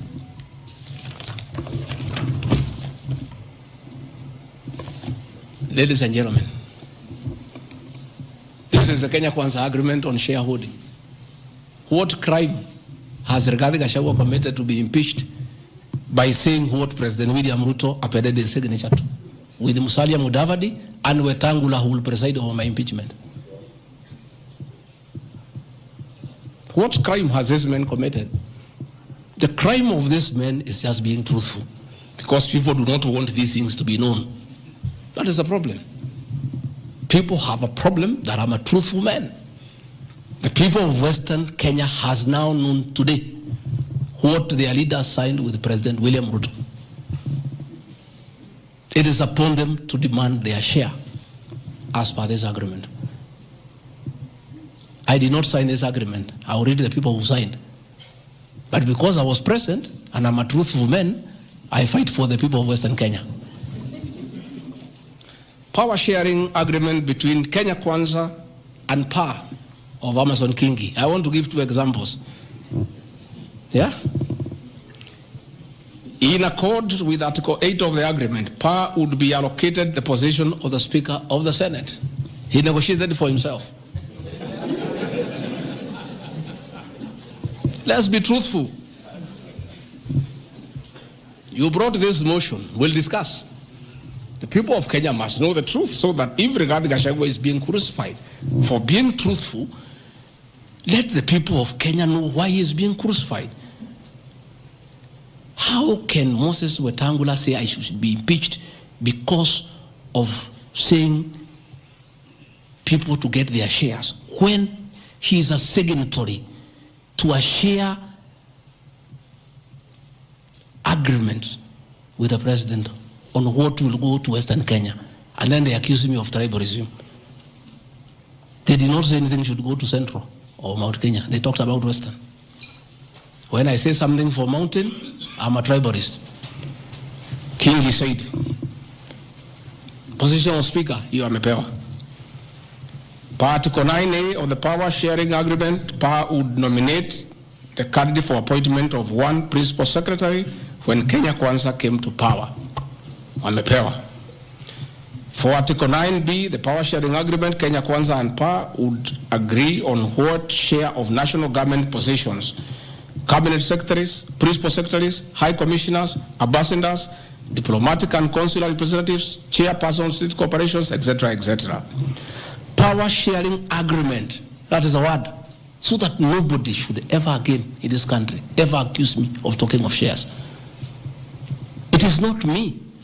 It is my boss, President William Ruto, who appended his signature with other leaders that Kenya is like a company of shares. It is not me. And he signed the agreements. Sharing Kenya is here, it's being shared. True or false? True or false? They have shared the Speaker, they have shared the Senate, they have shared Deputy President, they have shared the President. That's what I've been saying. And then I'm being told that I'm dividing the country along ethnic lines. I did not append this signature. I'm just being truthful. That is my crime. People want these things to be hidden so that they pretend to be nationalistic and say Rigathi Gachagua is tribal. But the people who append these signatures are the ones who should explain why they were signing things for their regions only. Yet they say they are national leaders. Power sharing agreement between the Kenya Kwanza coalition on one part and the Communist Party nini. So, Service Party, at least I saw Chama cha Kazi. They say the party leader should get something. Moses Kuria was given something. The Service Party of Mwangi Kijori got nothing. You know? So, unajua sasa, ile shida iko Kenya hii ni ukora. And people not being truthful. The agreements are here. Like in a Communist Party, they have been making noise. They signed an agreement, they have not seen anybody. Yeah? So,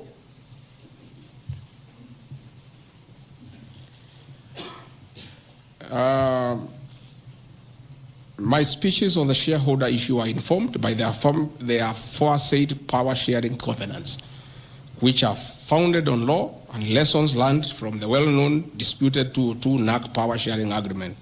Further power sharing agreements are a feature of government formation in all democracies in the world that provide the formation of coalitions. My pronouncements on the issue, properly understood, are not only anchored in law, but entirely harmless and incapable of being construed as a basis for ethnic animosity, a danger to national cohesion, or a threat to national unity.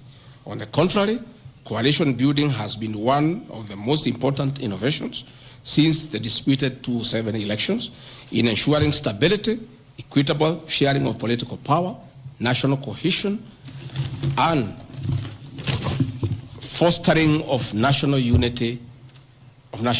Indeed, Kenya Kwanza's main opponent in the 2022 general election, Azimio la Umoja, One Kenya Coalition Party, was a political party consisting of 25 or so political parties who also executed a power sharing agreement as required by Schedule 3 of political parties. However, notwithstanding of the said power sharing agreements, upon election as the Deputy President of Kenya, I went out of my way, as required by the Constitution of Kenya, to serve all Kenyans regardless of their political preferences during the election or ethnic origin. I'll produce videos on all those things. Again, my decision to embrace the broad-based government following the decision of the cabinet after the Gen Z protest is that I support coalition building. And even when the Honorable Right Odinga came, he got some shares. True or false? I mean, surely, why is Rigathi Gachagua being vilified by just being truthful? You know, it's good to be truthful. I have heard that my saying we observe this agreement is a threat to national unity. I have never been caught by the National Cohesion and Integration Committee to tell me that I have said something that can create ethnic disharmony. On the issues of one man, one vote, one shilling, I am told again that it can create tribal hatred. How? The one man, one vote, one shilling is not a formula for Mount Kenya region. Far from it. The one man, one vote, one shilling talks about equity.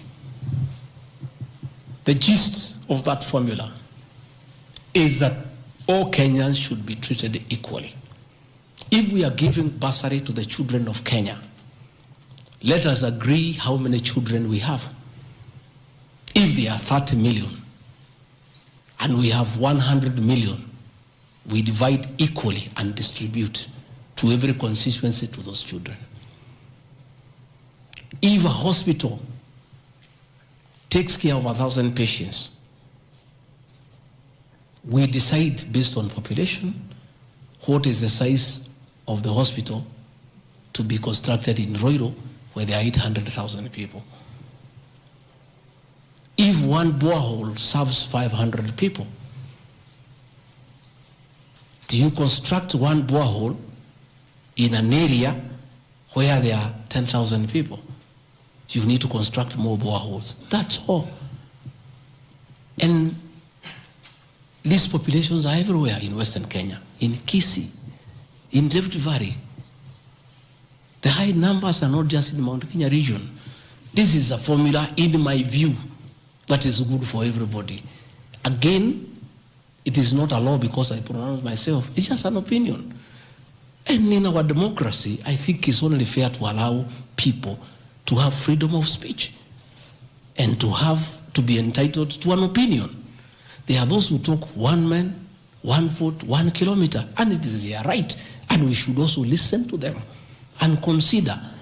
And all those opinions can be harnessed, and people can agree which is the best formula to take care of the people of Kenya.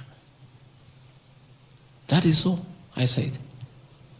I wanted to read to the people, of course, the projects that were negotiated, but I don't seem to have that page. I produce it tomorrow in Parliament. So that when they hear I am fighting, I am also fighting for them. Mine, for the Mount Kenya, and President William Ruto, we never wrote anything, because I'm a very trusting man. So is my people, as we did word of mouth. So once in a while, we may argue kidogo because there is nothing written. So sometimes it's when people say I'm blackmailing the president, but I'm simply asking, my boss, we agreed the following, can we please do it? We agreed this on that, can we do it? We agreed that the people of Mount Kenya who had been given jobs by Uhuru will not be removed without being replaced. We don't seem to be honoring that. Can we honor it? We agreed where we needed to replace somebody who has not performed, we exchange 1 for 1. Can we do it? We agreed that we need to give Mau Mau roads priority. Can we please do it? Because that is what we agreed. It's simply people being honest with each other and living true to a gentleman's agreement. That is what it is about. So I wanted to explain to the people of Kenya, I am not against any region of Kenya. I am just a crusader for honesty and for fulfilling written and unwritten agreements. That is all I am. I say, if we agree on something, please, let's do it. If we agreed we shall do ABCD before we are elected, let's do it. If we agreed we shall not brutally evict innocent people. Please, let's not do it. If we agreed that we shall create a good business environment for people to do business, please, let's not do it. If we agreed there shall be no abductions and extrajudicial killings, please, let's be true to the people of Kenya. That is all. So I want to thank every one of you. And because I've been in Parliament, I don't think it is necessary to have questions. I've been very, very clear on no issues, why I called this a press briefing. I've said I'll be in Parliament tomorrow.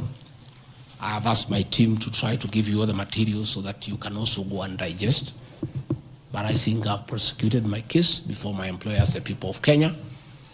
And I trust, because the members of Parliament are also listening, they'll be fair, they'll be just, and they'll be true to their conscience and do the right thing, and not hang an innocent man without evidence. I wouldn't mind being crucified if there was evidence, but there's nothing, zero. I've explained myself to the fullest. And I think you and the people of Kenya have heard me. Let me thank all of you for giving me this time, and I appreciate the media for your role to inform the people of Kenya, to educate them, to entertain them, and keep them abreast with what is going on. I want to thank you for your coverage of the short public participation on this impeachment motion, because you exposed it for what it was, and your video clips are very useful for us as we argue in courts of law. You guys are wonderful. You are good people. No wonder you are called the fourth estate. I don't know where we would go in this country without you. We would have so much impunity. We would go back to dictatorship without the media. I want to encourage you to continue to be the watchdog on behalf of the people of Kenya, to protect the Constitution with zeal, to uphold the rule of law, and to call out impunity and corruption.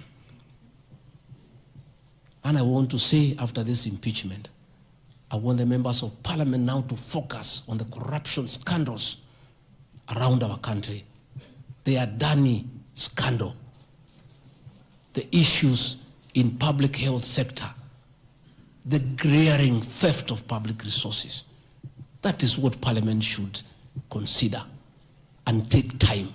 And that is what the people of Kenya want.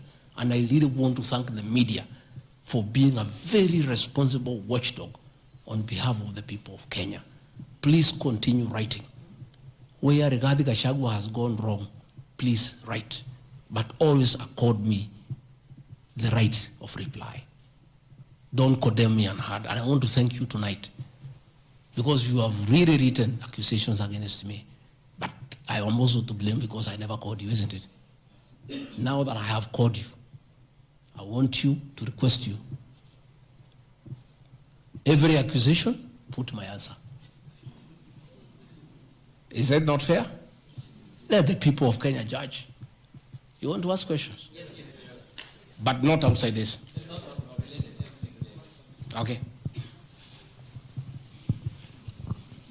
Your Excellency, thank you. We appreciate you hosting us here.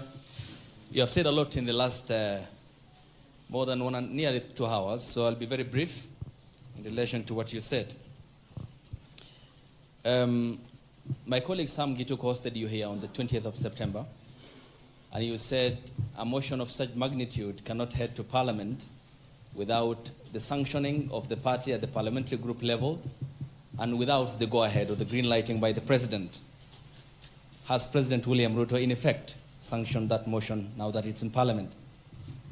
Second, this is in relation to your statement on the 4th of January this year regarding High Court Judge Honorable Esther Maina you have mentioned. You said you accused her of corruption, and you said you'll file a petition, but we never saw you there. You nonetheless said that you have filed a petition. Can you tell the Kenyan people when you have filed that petition? Maybe you can note. This one the same because, Your Excellency, you and President William Ruto hold the ultimate office that must provide answers for the Kenyan people. You therefore are open to accountability, scrutiny, and questions.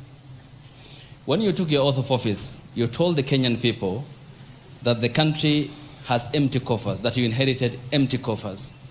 However, your statement is contrary to what the Kenya National Bureau of Statistics says, that at the time when you assumed office, the country had at its disposal 3.02 trillion Kenya shillings, includes revenue plus appropriations in aid.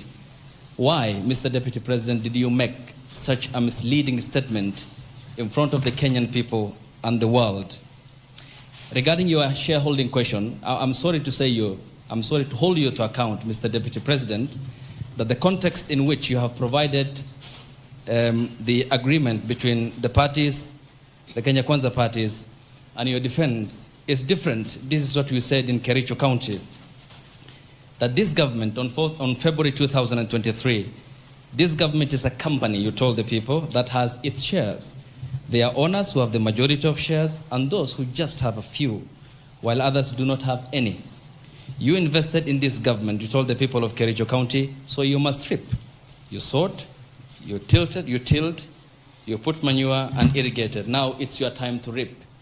Some few months later, the High Court quashed the appointment of more than 1,406 KRA officials. And the judgment?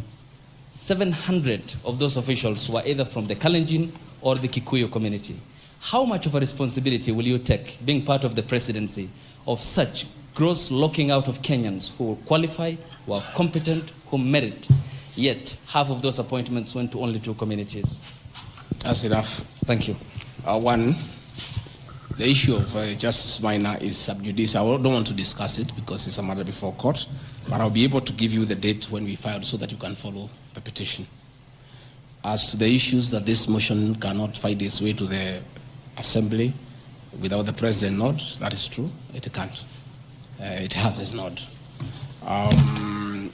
As to the issue of shareholding, again, this is a matter that I will be prosecuting. By answering your question, I'll delve into the merits and the demerits of the argument that will come up. But I also want to remind you that I did not say that it's a company. I said like a company. Like. You look at the clip, it's there. Like, I gave an example. And a company has shareholders. I've just read to you, there's 30% here for somebody.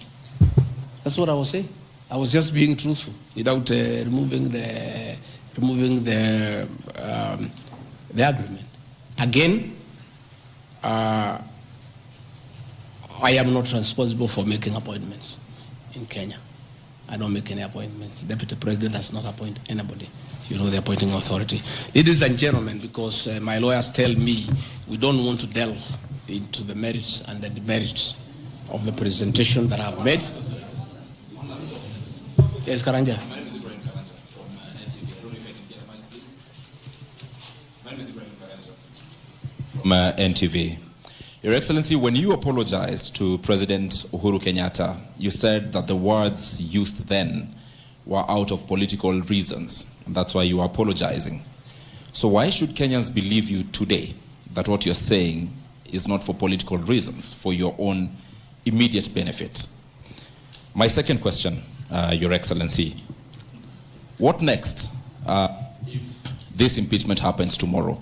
If you're impeached, what next for you? If you're not impeached, then what next in this political marriage between you and President William Ruto? Let's say your answer is what I've discussed here are facts. It's for the people of Kenya to look at the facts and decide whether they have the necessary veracity or not. As to what I'll do or not what I'll do, let's cross the bridge when we get there.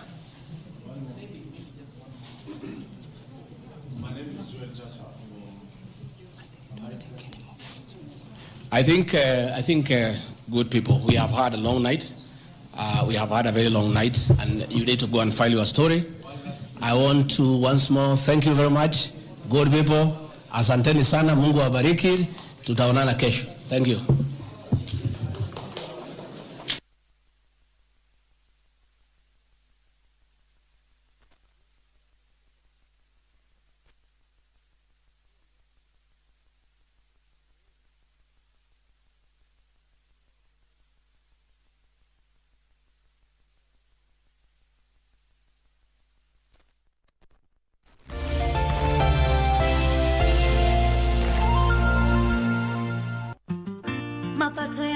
lako, faida ya nguvu zako, na juhudi za kila siku